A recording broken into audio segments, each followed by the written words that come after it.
Yo sinceramente creo que la cultura peruana está en crisis. El hecho de que la cultura en el Perú y el ejercicio cultural no sea tomado como un derecho, sino como parte de un pasatiempo, es pérdida de un terreno muy grande en el Perú a partir de los años 80 y 90 para adelante. Creo que eso tiene que ver con la pérdida de una esfera pública en la cual la ciudadanía ha perdido una serie de otros derechos.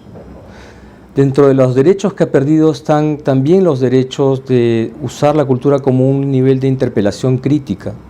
Muchas de las maneras hegemónicas en las que se mira la cultura ahora pasan ahora por un criterio absolutamente mercantil. Y creo que los discursos del mercado saben perfectamente a qué se refieren y cuáles son sus objetivos a la hora en que tienen que desmontar todo lo que ha caracterizado las culturas peruanas desde siempre, ¿no? El discurso crítico de los intelectuales por un lado y la postura de rebeldía de la cultura popular por el otro, ¿no? Y entonces el derecho a la cultura, el derecho a la práctica artística, la asumimos como un derecho a defender, a afirmar, no solamente como un consumidor de la cultura mediática, sino como un ejercicio de la propia persona, porque a través de esa práctica es que se va a desarrollar su plenitud como ser humano.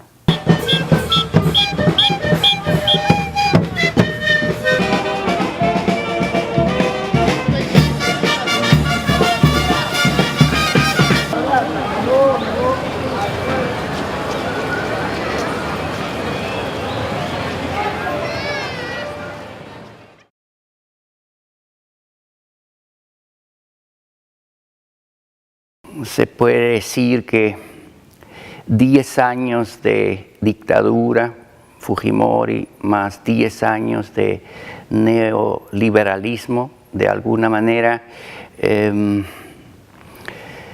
tuvo el efecto algo así como de poner una tapa sobre una olla.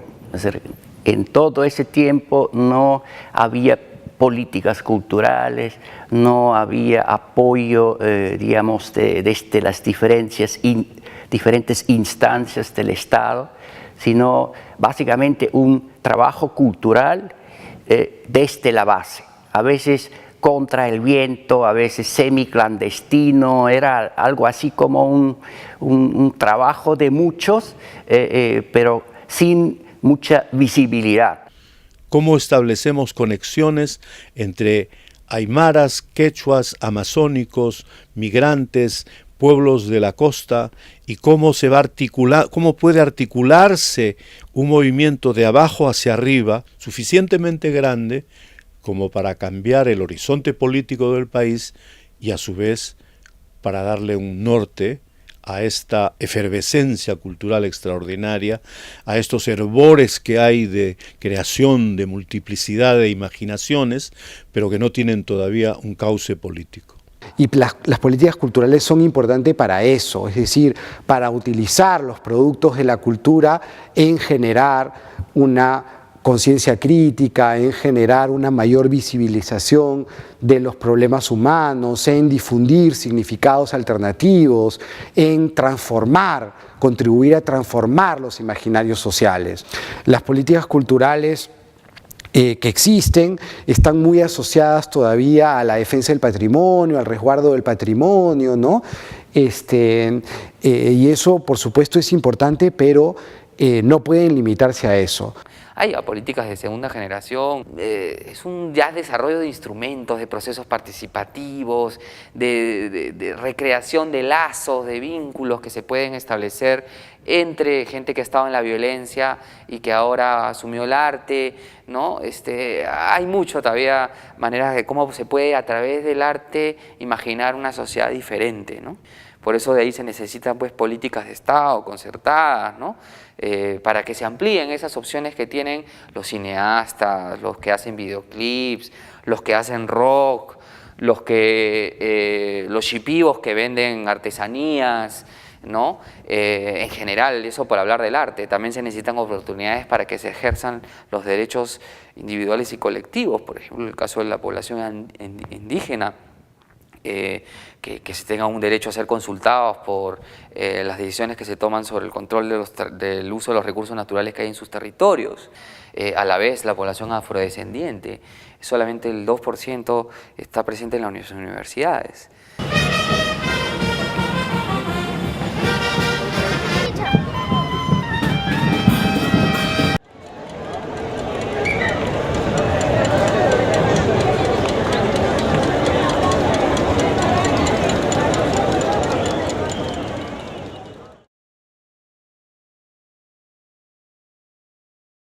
Cuando la cultura no es estática, la cultura puede generar cambio. Ahora, la pregunta es, ¿qué tipo de cambio queremos hacer? Si hacemos un diagnóstico de determinadas características de las sociedades, como puede ser el machismo o la discriminación, que no generan mejores condiciones de vida, la cultura me puede servir como un instrumento para evidenciar eso, ¿no es así? Y una vez que se ha evidenciado, trabajarlo para finalmente generar algún tipo de cambio. Estos cambios tienen que ver con aceptación de la diferencia, ¿okay? Y quizás también el machismo tiene que ver con lo mismo, porque aceptas al distinto, en este caso a quien no es igual a ti, pero no solamente eso, sino que valoras esa diferencia. Tomas en cuenta la diferencia como algo característico propio de cada individuo, de cada grupo cultural. A un momento en que tú tomas en consideración a la diferencia y eres consciente de que tú también es diferente, entonces tomas en cuenta la riqueza de la diferencia. Si lo planteamos de esa perspectiva, claro, la cultura puede generar cambios y ayudar a mejorar las condiciones de desarrollo. Autoestima social, identidad nacional, valoración de la diversidad y finalmente reconocimiento, ¿no?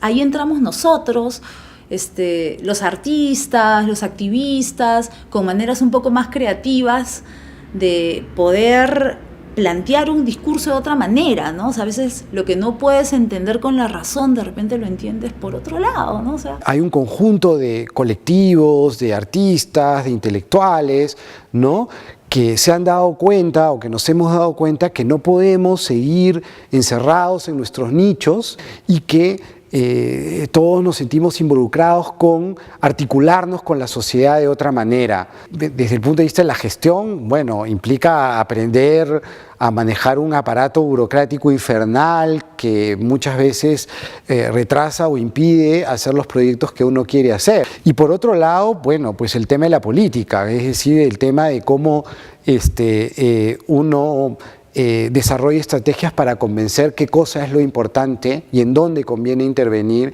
y qué cosa no lo es. Y ese es un trabajo político, ¿no?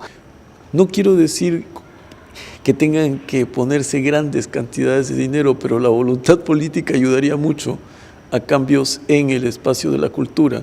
Y la voluntad política en el Perú, sobre todo proviniendo de los distintos gobiernos, no se casa nunca con la cultura.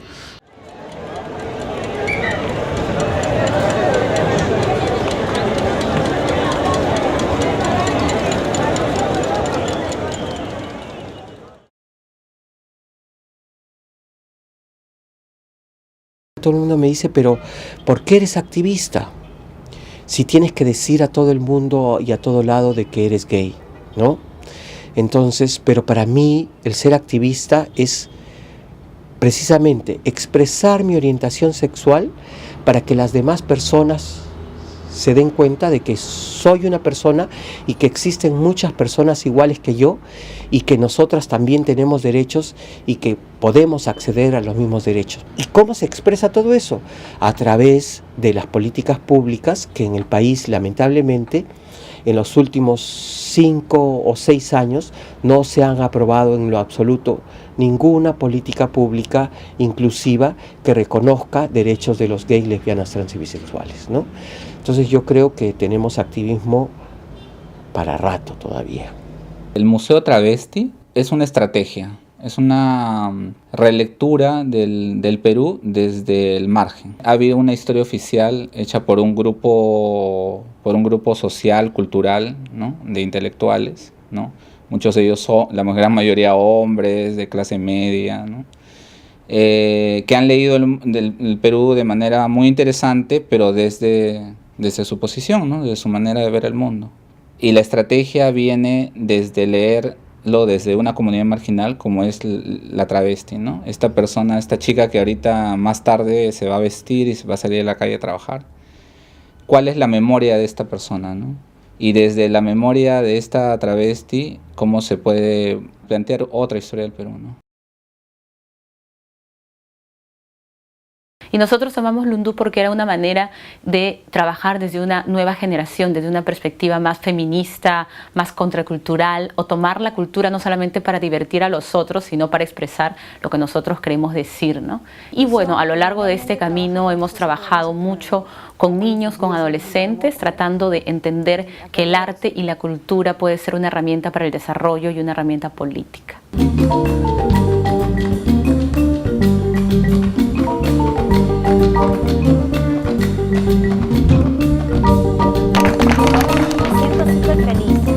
Ahorita yo no tengo pena, tengo alegría más bien ya. Maitinguita sentadito, óyenos su tonara. Estamos aportando a una mirada diferente de lo afro, pero también a la construcción de una interculturalidad, ¿no? Que es el mundo que queremos finalmente.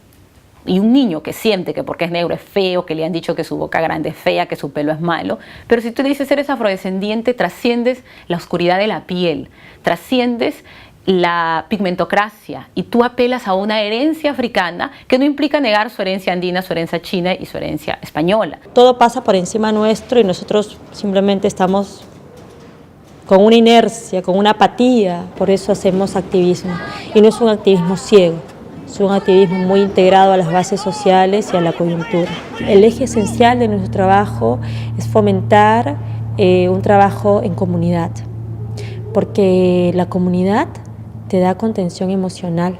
Por ejemplo, la calle no tiene que significar un espacio de peligro o simplemente para ir de un punto A a un punto B, sino tiene que ser un espacio de encuentro ciudadano, porque cuanto más malabaristas, más fiestas, más yunzas hayan en la calle, habrán menos ladrones y menos violadores. Nosotros pensamos que el arte nos permite justamente adentrarnos y sacar lo mejor de cada ser humano, y entonces no los vemos como víctimas, sino más bien como resistentes, que están resistiendo esta situación en la que viven. Si antes esperábamos que nos den las cosas, ahora somos nosotros los que vamos a buscarlo, ¿no? Nosotros vamos a luchar por lo que se quiere lograr. Porque a veces las cuestiones artísticas no están integradas con todo lo que corresponde a Lima, ¿no? Están muy aisladas por esa cuestión elitista del arte a veces, ¿no? Que no llegan las manifestaciones a todos los espacios. Lo que yo trato de hacer cuando hago graffiti o cuando hago intervenciones fotográficas es comunicar, ¿no? Bola Roja es una asociación cultural que trabaja en base al clown, y lo que buscamos es transformar tanto a los miembros de la asociación como a los que nos reciben, como a los que nos ven, ¿no? Nos atrevemos a meternos en la calle al comienzo por el simple placer de hacerlo, por probar qué nos pasaba a nosotros payasos en la calle, qué le pasaba a la gente, ¿no? Que a través de la mirada del payaso permitimos que el otro se vea de otra manera diferente a como siempre es observado, ¿no? Un niño hospitalizado es visto como un niño hospitalizado por todos los que lo miran, porque sí, pues en ese momento es un niño hospitalizado. Para el clown no, para el clown es un niño. Que un pueblo como Belén piense que hay posibilidades, ¿no? Que de pronto vamos y le pintamos la casa de colores y decir, oye, de verdad, con algo tan simple podía cambiar, ¿no? El clown no juzga, ¿no? Entonces también eso nos permite entrar en muchísimos lugares, ¿no? De todo tipo, o sea, porque vamos a cárceles, a hospitales mentales, también nos vamos a una playa, también nos vamos a comunidades muy pobres, como también nos podemos meter a oficinas, porque todos necesitan, o sea, también dicen para los niños, pero ¿y qué hacemos con los que cuidan a los niños? También hay que ver al adulto, ¿no? Sí, vamos nosotros primero los payasos, pero atrás de los payasos viene gente a vacunar, a registrar el registro civil, a hablarles del SIDA, a darle contenidos más importantes que ellos se permiten escuchar porque vienen detrás de alguien en quien confían. El pandillero son jóvenes rebeldes que no encuentran oportunidades en la sociedad y ellos quieren ser algo, estar presente, que se le consideren, tener una oportunidad. Y como no la tienen, como no la encuentran y como tienen limitaciones, se agrupan y lo hacen a través de la violencia. Pero si tú te acercas con ellos, conversas, dialogas, lo invitas a tu casa, dialogas, lo invitas a la mesa, compartes, eres su amigo, él cambia. Es lo que ha pasado aquí en nuestro barrio. Las pandillas han desaparecido.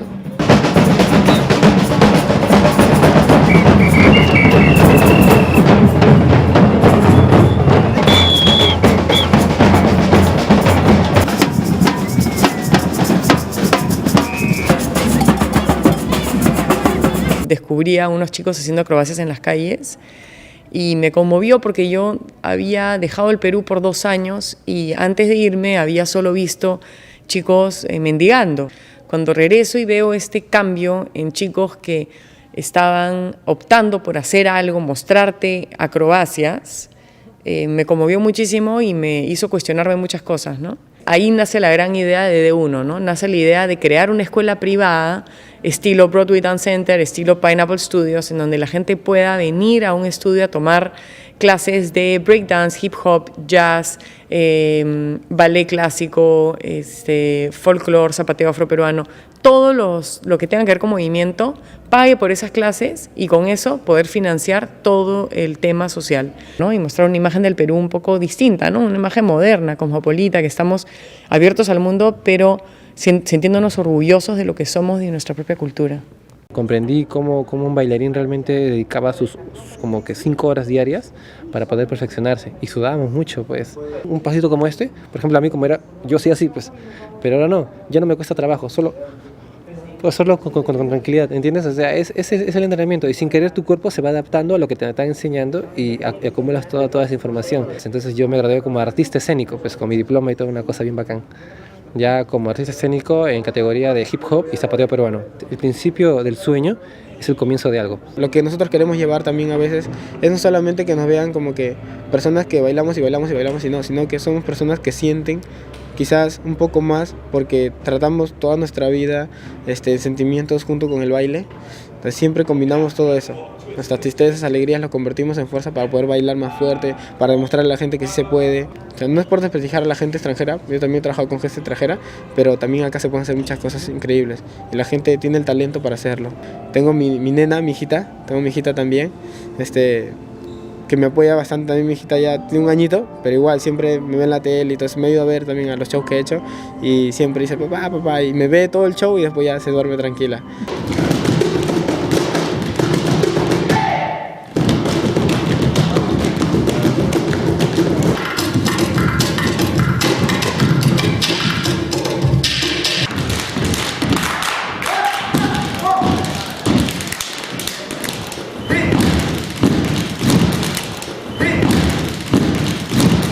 Yo creo que el caballo de paso es un digno representante de la cultura peruana porque justamente es el resultado de muchísimos años de la inteligencia, de la sabiduría del hombre común del Perú. Y como digno representante de esa cultura, ¿cómo no podía estar en el circo cuando el circo, a nivel universal, justamente se funda a partir de los caballos? La tarumba realmente es un sueño infantil y a partir de ahí, con esas ideas inocentes de los niños, empezó a surgir la idea de hacer un circo al que pudiera llegar todo el que quisiera, todos los niños pudieran entrar y aprender lo que yo aprendía. Y luego esa idea va madurando y se va volviendo ya no solo en un sueño infantil, sino en un proyecto que beneficie realmente a la gente que no tiene posibilidades de estudiar en una escuela o en una universidad y que se interesa por el teatro, por el circo, por la música. El circo siempre ha reflejado lo que es el ser humano con sus miedos, con sus retos, con sus sueños de vencer la gravedad o de volar. Entonces yo considero que es importante que la tarumba desarrolle lo que es un circo nacional, un circo peruano.